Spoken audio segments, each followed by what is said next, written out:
चलिए सबसे पहले आप लोग समझते हैं रेंज ऑफ विजन। दृष्टिपरास, निकट बिंदु और दूर बिंदु के बीच की दूरी क्या कहलाता है? दृष्टिपरास। जिस क्षेत्र में, जिस रेंज में हम लोग क्या कर सकते हैं, किसी भी वस्तु को साफ साफ और स्पष्ट रूप से देख सकते हैं, वही क्षेत्र क्या है? दृष्टि क्षेत्र है या दृष्टिपरास। ठीक है। निकट बिंदु कितना है? निकट बिंदु का मान कितना है? अधिक। दूर बिंदु का मान अनंत। तो यानी कि कम से कम 25 और दूर से दूर अनंत में यदि बीच में कोई वस्तु है तो एक स्वस्थ मनुष्य का आंख उसे स्पष्ट रूप से यदि नहीं देख सकता है तो क्या है? दृष्टि दोष। यदि नहीं देख सकता है तो उस मानव में क्या है? दृष्टि दोष है। दृष्टि दोष भी कई प्रकार के होते हैं, लेकिन मुख्य रूप से कितने प्रकार के? दूर दृष्टि दोष और हाँ, और अबिंदुकता। ठीक है। तो सबसे पहले देखो, जो दोष है ये हो गया आपका। ठीक है। और कल क्वेश्चन आया था आपके ऑप्शन में वर्ण अंधता आया था ना लाइव क्लास में, लेकिन बहुत सारे बच्चे इस क्वेश्चन को छोड़कर वर्ण अंधता ही लगाए थे। लेकिन आप लोग को हम अभी वर्ण अंधता के बारे में पढ़ाए नहीं है, लेकिन इतना आप लोग को बताए थे लाइव क्लास में क्या, कि किसी भी विशेष वर्ण मतलब रंग को नहीं पहचान पाता है। ठीक है। जैसे मान के चलिए ट्रेन का ड्राइवर है, उसको दिखा रहा लाल झंडा, लेकिन उसको झलक रहा है हरा झंडा। ट्रेन खोल दिया, बहुत सारा यात्री मर गया, ट्रेन पलट गया। ठीक है। इस प्रकार की घटना हो सकता है यदि कोई व्यक्ति वर्ण अंधता यानी कि वर्ण आंध रोग से ग्रसित है, वर्ण को नहीं पहचान पाता, वर्ण को पहचानने में वो अंधा है। ठीक है।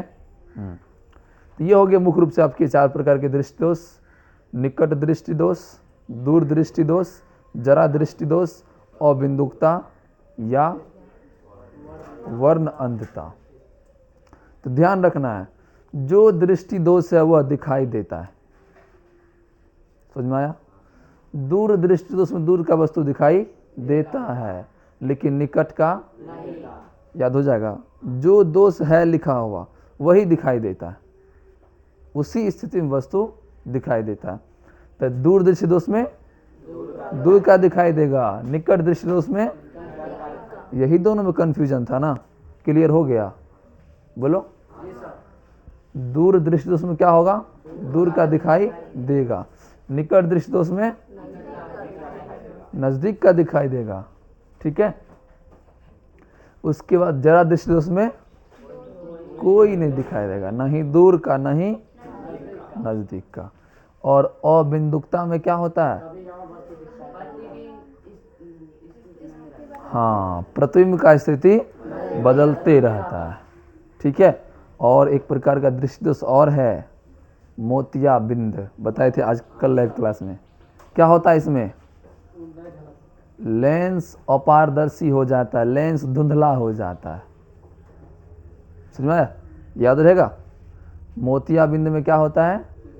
लेंस धुंधला हो जाता है और अपारदर्शी हो जाता है। अपारदर्शी मतलब प्रकाश आर पार नहीं होता है। तो बता, जब तक प्रकाश आर पार नहीं होगा, तो जब तक प्रकाश आर पार नहीं होगा, क्या रेटिना पर प्रतिबिंब बन पाएगा? नहीं बन पाएगा। ठीक है। अबिंदुकता समझ गए क्या होता है?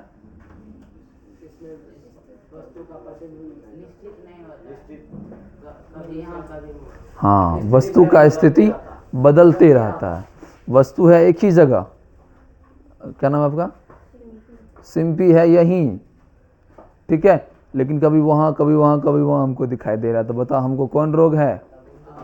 अबिंदुकता हो गया है। ठीक है। तो इस प्रकार के बहुत सारे दृष्टि दोष हो गए। क्या सब? निकट दृष्टि दोष में क्या होगा? निकट का दिखाई देगा। हाँ। दूर दृष्टि दोष में भगजोगनी, अभी ध्यान सुने कि मंत्र कर जाकर देख थप्पड़ पागल बच्चा को। आइए, चलो खड़ी हो, बोलो जरा दृष्टि दोष किसे कहते हैं?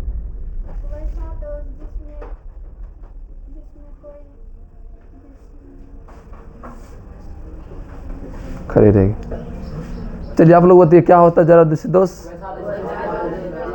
हाँ, ना तो निकट की वस्तु ना ही दूर की वस्तु दिखाई देती है, इसी प्रकार के दोष को क्या कहते हैं? अबिंदुकता में क्या होता है? वस्तु का प्रतिबिंब अस्थायी हो जाता है, कभी यहाँ कभी वहाँ, मतलब उसका स्थिति बदलते रहता है और बदल बदल कर हमारे रेटिना पर प्रतिबिंब बनता है। वर्ण अंधता क्या है? दो रंग के बीच अंतर नहीं पता चलता, रंग की पहचान नहीं कर पाते। मोतियाबिंद क्या है? लेंस के ऊपर धुंधला हो जाता है, लेंस अपारदर्शी हो जाता है, यही क्या है? मोतियाबिंद। तो निकट दृष्टि दोष 1 हो गया, दूर दृष्टि दोष 2, जरा दृष्टि दोष, अबिंदुकता, वर्णनता 5, मोतियाबिंद, ये सभी प्रकार के क्या हैं? दृष्टि दोष है। लेकिन मुख्य रूप से कितने प्रकार के? 4 प्रकार के। यदि वर्ण अंतता से भी क्वेश्चन आ जाता है तो आप लोग बना दीजिएगा, मोतियाबिंद से भी अगर बना दीजिएगा। चलिए ठीक है, अब बताइए आप लोग निकट दृष्टि दोष का कारण क्या है? निकट दृष्टि दोष का क्या कारण है? तो देख सकते हैं यहाँ पर लेंस का फोकस दूरी क्या होता है? घट जाता है। क्या होता है? तो फोकस दूरी जब घट जाएगा तो क्या अपने लक्ष्य तक पहुंच पाएगा? अर्थात रेटिना से पहले प्रतिबिंब बन जाता है। तो ये देखिए एक स्वस्थ मनुष्य का आँख है, लेकिन ये किसी निकट दृष्टि दोष से ग्रसित व्यक्ति का आँख है, जिसका प्रतिबिंब रेटिना तक नहीं पहुंच पाया, यहीं मिल गया और यहीं प्रतिबिंब बन गया, जिसका देखने का आभास नहीं हुआ। ठीक है, निकट दृष्टि दोष को हम लोग मायोपिया भी कहते हैं, पता है इन सब लोग को? निकट दृष्टि दोष का क्या नाम है? इसमें क्या होता है? लेंस का फोकस दूरी घट जाता है, अर्थात रेटिना से पहले प्रतिबिंब बन जाता है। इस प्रकार का भी क्वेश्चन कल लाइव टेस्ट में था। किस प्रकार के दृष्टि दोष में रेटिना के पहले प्रतिबिंब बन जाता है या रेटिना के आगे प्रतिबिंब बन जाता है? निकट दृष्टि दोष में। किस दोष में? हाँ, जो लोग भी क्लास नहीं देखा है उसको फिर से जाकर कर लेगा रिवीजन। चलिए आते हैं निकट दृष्टि दोष का उपचार कैसे किया जाता है? किस लेंस के उपयोग से? अवतल लेंस के उपयोग से निकट दृष्टि दोष का उपचार इस प्रकार से किया जा सकता है। तो आप लोग ये सब इमेज पढ़ चुके हैं, सारा बन चुका आप लोग के नोट्स में। ठीक है, चलिए यही है, देख लीजिए निकट दृष्टि दोष क्या होता है? नज़दीक का तो देख लेते हैं, लेकिन दूर का आकर के ऐसे चश्मा करना पड़ता है कि दिखाई नहीं देता है। बताइए ये लड़की किस दोष से ग्रसित है? निकट दृष्टि दोष से क्या है? तो बताओ इस लड़की कौन वस्तु दिखाई नहीं देगा? दूर का वस्तु दिखता है, ऐसे करके देख रही है। समझ में आ गया? निकट का तो आसानी से देख लिया, लेकिन दूर का देखने के लिए इसको ऐसे करना पड़ रहा है, फिर भी दिखाई नहीं दे रहा है। इसका मतलब यह बच्ची या लड़की, ठीक है, मारेंगे तुम लोग, बहुत देख लिया।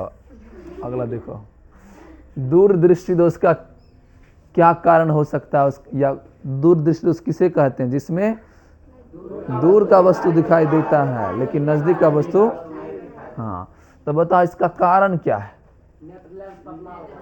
और फोकस दूरी बढ़ जाता है, पर्दा के उस पार प्रतिबिंब बन जाता है। तो यही दोष क्या कहलाता है? इसका इलाज कैसे कर सकते हैं? कौन सा लेंस लगा करके?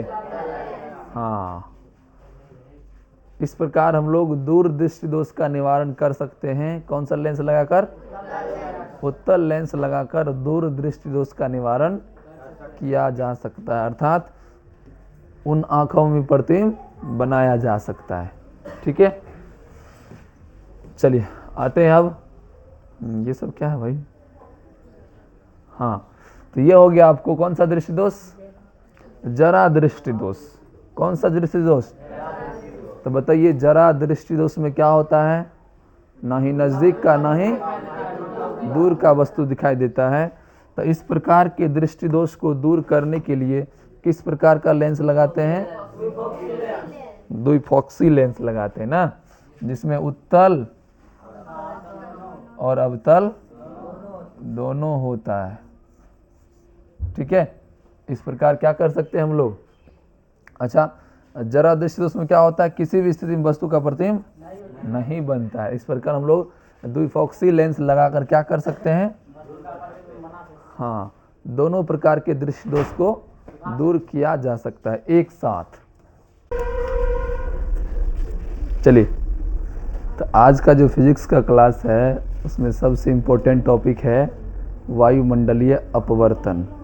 ठीक है, वायुमंडलीय अपवर्तन के कारण हमारे पर्यावरण में, हमारे वातावरण में बहुत सारे घटना घटने को मिलते हैं। ठीक है, जिस घटना से अभी आप लोग अनजान हैं, और ये चीज़ आप लोग को जानकर बहुत आश्चर्य होगा कि ये कैसे हो सकता है या ये कैसे हो जाता है। ठीक है, तो वायुमंडलीय अपवर्तन के अंतर्गत बहुत सारी घटना होती है, जिसमें कहता है तारों का टिमटिमाना। तारा कहा जाता है सूरज से या पृथ्वी से लाखों गुना बड़ा है। जितना बड़ा आपका पृथ्वी है ना, उससे लाख गुना बड़ा है कौन? लेकिन यहाँ से देखते हैं तो कितना लगता है? छोटा लगता है नहीं, और छोटा तो छोटा, हिलता भी है। कभी कभी ऐसे ऐसे भी होता है, जुगनू के जैसा। नहीं देखे हैं? नहीं लगता कोई बल्ब बंद किया फिर कोई चालू किया, बंद किया कोई चालू किया। ठीक है, तो क्या वो बंद होता है चालू होता है? नहीं। और इतना छोटा क्यों दिखाई देता है या टिमटिमाते क्यों हैं? तो वायुमंडलीय अपवर्तन के कारण। ठीक है, वायुमंडलीय अपवर्तन क्या है हम लोग पढ़ेंगे। तो वायुमंडलीय अपवर्तन के कारण ही प्रकाश का प्रकीर्णन होता है। ठीक है, इसके अलावा आकाश कैसा दिखाई देता है? नीला दिखाई देता है। और इसके अलावा टिंडल प्रभाव दिखाई देता है। ये सभी टॉपिक क्या है हम लोग डिस्कस करेंगे। तो वायुमंडलीय अपवर्तन समझे। अपवर्तन मतलब क्या होता है? जब प्रकाश की किरण सघन से विरल या विरल से सघन या एक माध्यम से दूसरे माध्यम में जाता है तो वो टेढ़ा मेढ़ा हो जाता है, अर्थात अपने पथ से विचलित हो जाता है, मतलब टेढ़ा मेढ़ा हो जाता है। इसी घटना को क्या कहते हैं? तो बताइए, हमारे वायुमंडल में भी क्या होते हैं? प्रकाश का अपवर्तन होते हैं। इसका मतलब हमारे वायुमंडल में बहुत सारे माध्यम है ना। बताइए अभी यहाँ कौन सा माध्यम है? विरल या सघन? विरल माध्यम है, क्योंकि यहाँ क्या है? हवा है। जब प्रकाश बादल में प्रवेश करेगा तब सघन, गर्म हवा में प्रवेश करेगा तब विरल, ठंडी हवा में प्रवेश करेगा तब सघन। दो माध्यम में जिस माध्यम प्रकाश की चाल क्या है? अधिक है, वो विरल है। और जिस माध्यम प्रकाश की चाल वो क्या है? तो मान के चलो यहाँ ठंडी हवा है। चलिए सभी समझिए ध्यान से। ठीक है, यहाँ कौन सा हवा है? गर्म हवा है। और यहाँ ठंडी हवा है।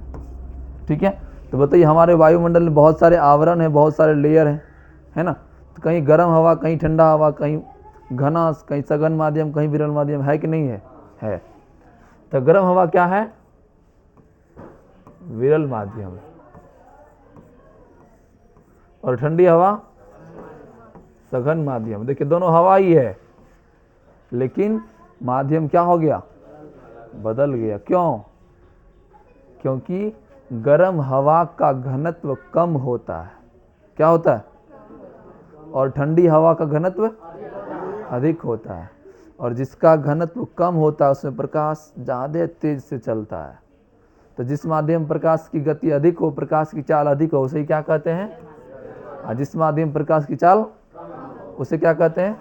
सघन माध्यम। तो बताइए, जब प्रकाश की किरण ठंडी हवा से, गर्म हवा से क्या होगा? तो क्या करेगा? अविलंब की ओर मुड़ जाएगा। तो बताओ प्रकाश का अपवर्तन हुआ कि नहीं हुआ? क्या हम लोग हम लोग करवाया अपवर्तन? ऑटोमेटिक हो गया। कहाँ? वायुमंडल में। जहाँ ठंडा हवा है, जहाँ गर्म हवा है, उन दो माध्यमों में अपने आप अपवर्तन हो गया। इस प्रकार हमारे वायुमंडल में जितने भी प्रकाश के अपवर्तन होते हैं, सभी अपवर्तन क्या कहलाते हैं? क्या कहलाते हैं? वायुमंडलीय अपवर्तन। ठीक है, चलिए आप लोग कभी गैस चूल्हा के पास या किसी प्रकार के आग की ज्वाला के पास बैठे हैं? हाँ, तो बताइए आग की ज्वाला पारदर्शी या अपारदर्शी या पारभासी? पारभासी। Very good. इसका मतलब आग की ज्वाला के आर पार भी कुछ प्रकाश की वस्तु को देखा जा सकता है। ठीक है, तो मान के चलो यहाँ हम क्या करेंगे, एक छोटा सा लाइटर जला लेंगे ना, और तब तुम लोग को देखेंगे, तुम लोग हिलता डुलता हुआ प्रतीत होगा। पता है क्यों? क्यों? क्योंकि जब आग जलेगा तो वहाँ का हवा क्या होगा? गर्म हो जाएगा, अर्थात वो कौन माध्यम बन जाएगा? और जहाँ आग की ज्वाला नहीं है वहाँ सघन माध्यम, अर्थात कौन हवा? तो बता, जब प्रकाश की किरण ठंडी गर्म हवा से किस में आएगा? उस माध्यम को क्रॉस करते हुए तुम्हारा प्रतिबिंब हमारे आंख बनेगा। समझ में आ रहा है? तो बता, जब प्रकाश की किरण एक माध्यम से दूसरे माध्यम आएगा तो क्या होगा? अपने पथ से विचलित हो जाएगा, अर्थात तुम लोग भी तारे बन जाएंगे, आप लोग भी तारे की तरह टिमटिमाइएगा। क्यों? क्योंकि प्रकाश एक माध्यम से दूसरे माध्यम में गया है। समझ में आ रहा अंकित? क्या? हाँ, तो जब भी प्रकाश एक माध्यम से दूसरे माध्यम में जाता है तो वो अपने पथ से, इसी कारण वस्तु का प्रतिबिंब भी क्या होता है? विचलित होते हुए प्रतीत होता है। इसी कारण तो मछुआरा को मछली पकड़ने में कठिनाई होती है, दिक्कत होती है। इसी कारण तो बाल्टी, पानी से भरी हुई बाल्टी में सिक्का ऊपर उठा हुआ, इसी कारण तो पानी से भरी बाल्टी में डुबाई हुई छड़ी मुड़ी हुई प्रतीत होती है। ये सारी घटना किसके कारण होता है? प्रकाश के अपवर्तन के कारण। समझ में आया? तो उसी प्रकार तारे भी क्यों टिमटिमाते हैं? प्रकाश के, क्योंकि प्रकाश, हम जानते हैं हमारे से, हमारे पृथ्वी से तारा क्या किलोमीटर है? 5 किलोमीटर। ऑटो पकड़ेंगे पहुंच जाएंगे? नहीं, करोड़ों किलोमीटर। और वहां से प्रकाश फिर भी पृथ्वी पर आ रहा है। आता कि नहीं आता है? आप लोग देखते हैं तारा? अभी ये लोग को तारा दिखाई दे रहा होगा, दिन में भी, चंद्रा के अंदर भी दिखाई दे रहा है। हाँ, चमक रहा है तारा, नहीं? हाँ ठीक है, जब चांद तारा देख ही ली तो बैठ जाइए आप। कल से सूरज देख के आना है। चांद तारा से कुछ होता है? अच्छा मित्र, सूरज या चांद तारा? सूरज, क्योंकि दिन भर आपको प्रकाश देगा। ठीक है, चलिए क्या बता रहे थे?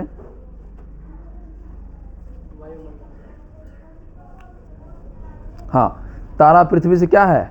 लाखों किलोमीटर दूर है।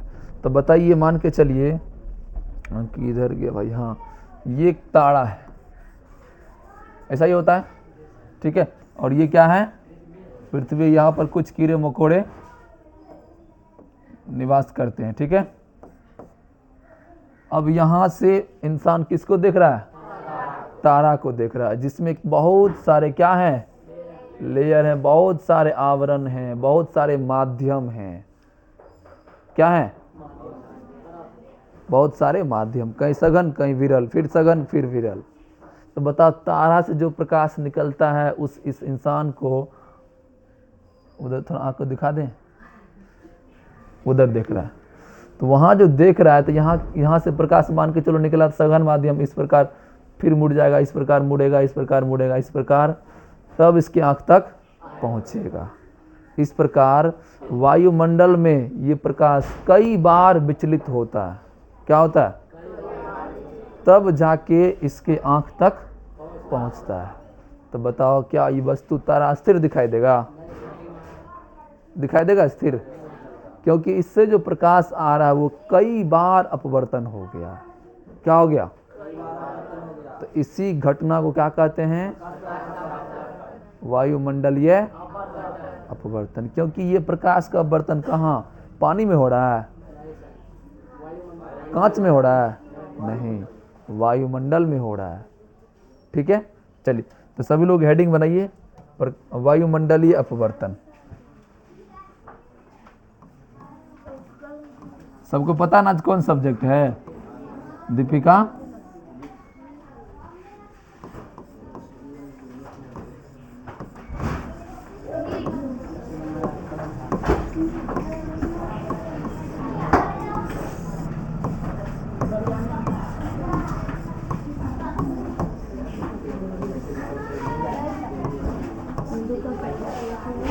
लिखिए वायुमंडलीय अपवर्तन।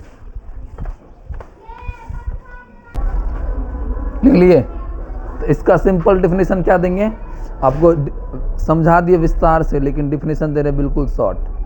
डेफिनेशन ये है कि पृथ्वी के वायुमंडल के द्वारा प्रकाश के अपवर्तन को ही क्या कहते हैं, लिखिए।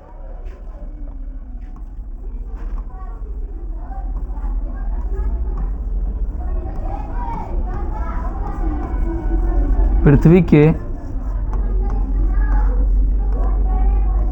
वायुमंडल के द्वारा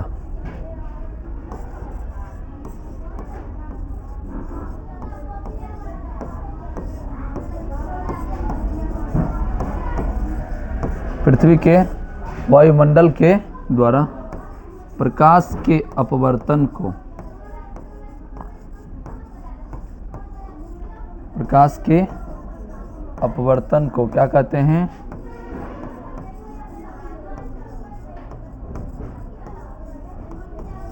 वायुमंडलीय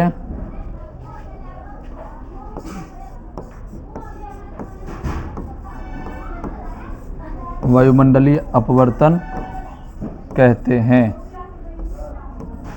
हाँ, मंडली हो गया,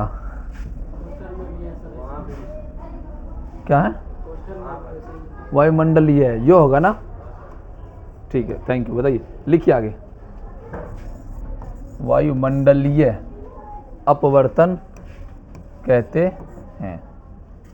तो यही था आपका टॉपिक, वायुमंडलीय अपवर्तन। ठीक है, तो वायुमंडलीय अपवर्तन किसके द्वारा होगा, पृथ्वी के वायुमंडल के द्वारा। इसका मतलब हवा भी कई प्रकार के होते हैं, हवा भी आपस में क्या हो सकते हैं, माध्यम बदल सकते हैं, सघन माध्यम और, हाँ, ठीक है।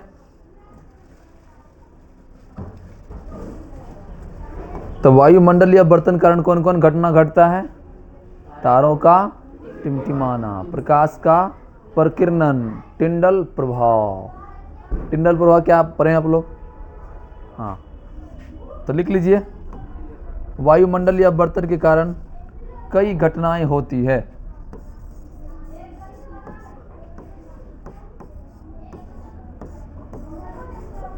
वायुमंडलीय अपवर्तन के कारण कई घटना होती है, जैसे लिखो तारे का टिमटिमाना,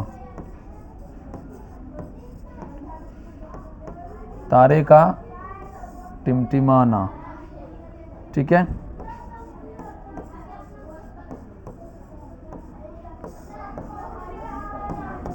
प्रकाश का प्रकीर्णन,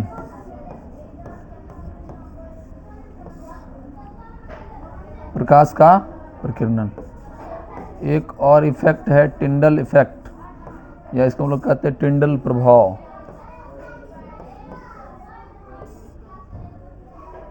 ये सारी घटनाएं किसके कारण होता है, प्रकाश के अपवर्तन के कारण ये होने वाली घटनाएं हैं। ठीक है,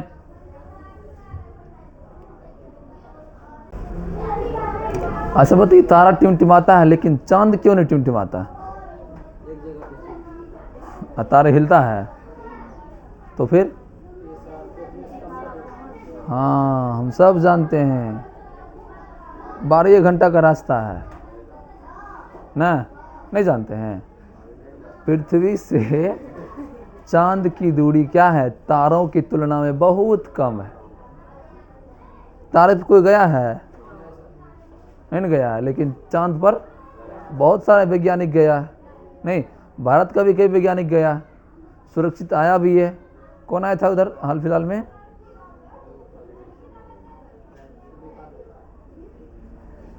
मरा नहीं था, इधर आया है सुरक्षित। अमेरिका से गया था, इंडियन की लड़की, इंडिया की लड़की। चलिए चलिए छोड़िए, जो गया गया, हमको क्या मतलब। तो यहाँ पर पृथ्वी पर से क्या होता है, तारा टिमटिमाते हुए प्रतीत होता है, लगता है कि 1 तारा 3 तारा है, या एक कभी यहाँ दिखता है, कभी यहाँ, कभी यहाँ। क्यों, प्रकाश के अपवर्तन के कारण, वायुमंडलीय अपवर्तन के कारण दिखाई देता है। तो हेडिंग बनाइए, तारों का टिमटिमाना, तारे का टिमटिमाना। हाँ,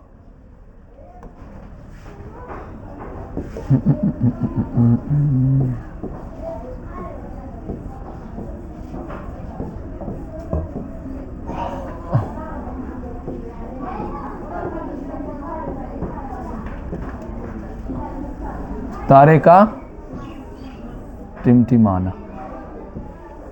ठीक है, तो सब लोग बताइए तारे क्यों टिमटिमाते हैं, पूछ। मान के चलो तुम यहाँ खड़ा है और यहाँ तारा है आकाश में, तो यह क्या को तारा दिखाई देगा? कई तारे दिखाई देंगे, अर्थात वो टिमटिमाएंगे। क्या होंगे? हाँ, तेरी तारा। ठीक है ना रे? हाँ, तो बताइए तारे क्यों टिमटिमाते हैं?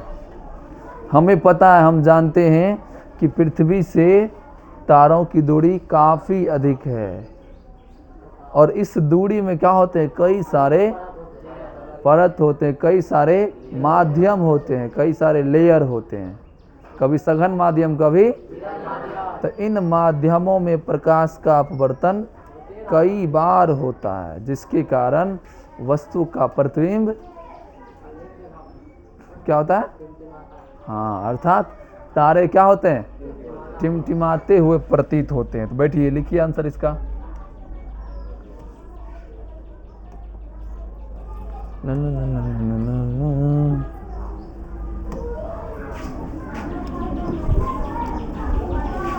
लिखिए,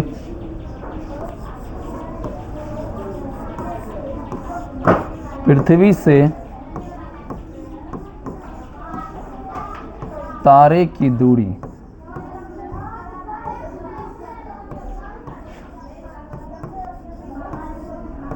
काफी अधिक है।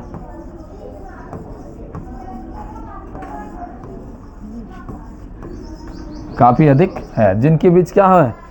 कई माध्यम हैं, जिनके बीच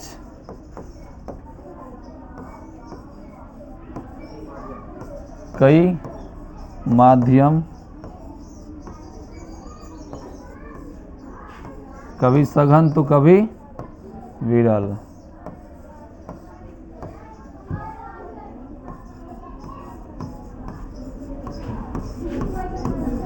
हैं, जिनके बीच क्या है?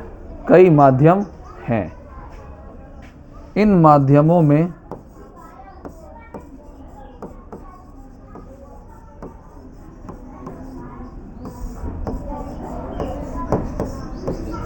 क्या होते हैं? प्रकाश का अपवर्तन कई बार होता है।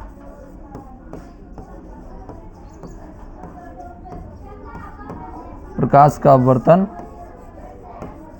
कई बार होता है,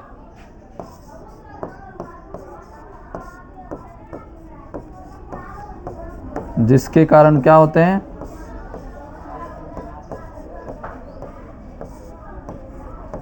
तारे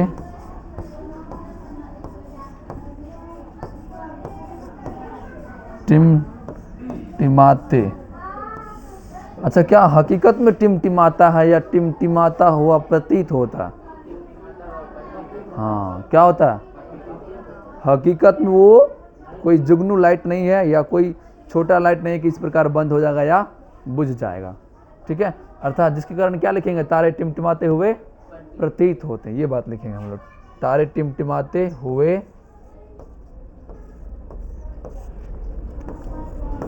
प्रतीत होते हैं।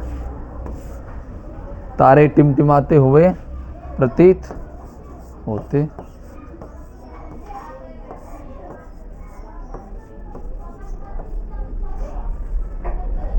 ये वाला फिगर बना लीजिए। तारे टिमटिमाते हैं, यहाँ लिखेगा सघन माध्यम, विरल माध्यम, गर्म हवा, ठंडा हवा, मोटा हवा, पतला हवा। ठीक है, लिखिए सब में। ये मान के चलो क्या हो गया? सघन, विरल, गर्म हवा,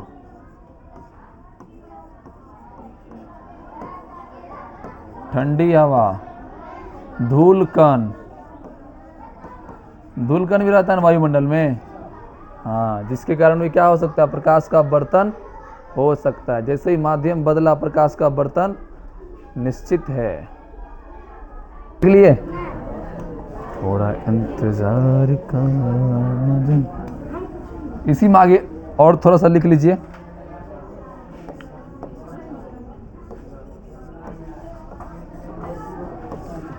पृथ्वी एवं तारे के बीच, पृथ्वी एवं तारे के बीच हवा के कई आवरण हैं। हवा के कई आवरण हैं, आवरण हैं। इन सभी आवरण में क्या होता है? प्रकाश की चाल अलग अलग होता है। इनमें प्रकाश की चाल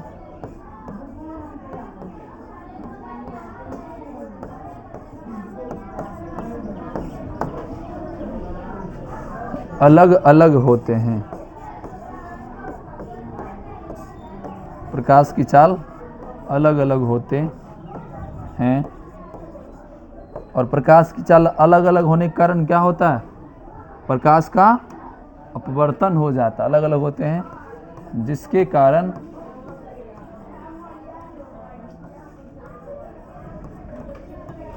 कारण प्रकाश का अपवर्तन होता है, जिसके कारण प्रकाश का अपवर्तन होता है। और क्या होता है? हाँ, और तारे टिमटिमाते हुए प्रतीत होते हैं।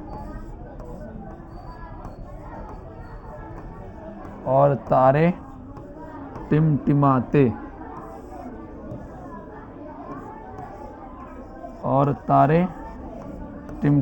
हुए